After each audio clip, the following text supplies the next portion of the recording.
Hey guys, John here. Just thinking about chapter 6 from my book, Against the Waves, Christian Order in a Liberal Age. You can go to againstthewavesbook.com if you want a copy, but this is one of my favorite chapters that I had to write because I really wanted this information out there and I didn't see anywhere else that you could access this, at least in an understandable, compact form. And so the chapter is on the proposition nation myth, this idea that the United States is it reduces down to the notion of equality.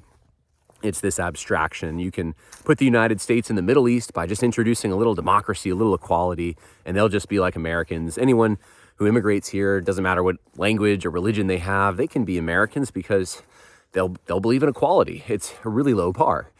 And no other people has had this kind of reductionistic understanding of their own identity. But for some reason, in the United States, this has happened.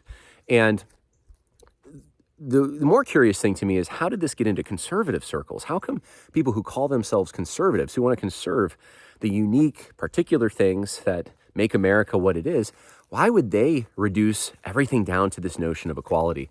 And it really is, that whole step was influenced by a guy named Harry Jaffa. And there's not a lot of at least accessible critique of Harry Jaffa, or even tracing how he did this. And that's what I do. That's what I do in this chapter. And honestly, it's probably worth the rest of the book, even if that's the only chapter you read. I could say more. I'm not going to. I've talked about the Proposition Nation quite a bit on the podcast, but go check it out. Againstthewavesbook.com if you want to know the history on how this idea of the Proposition Nation became mainstream even in so-called conservative circles. God bless.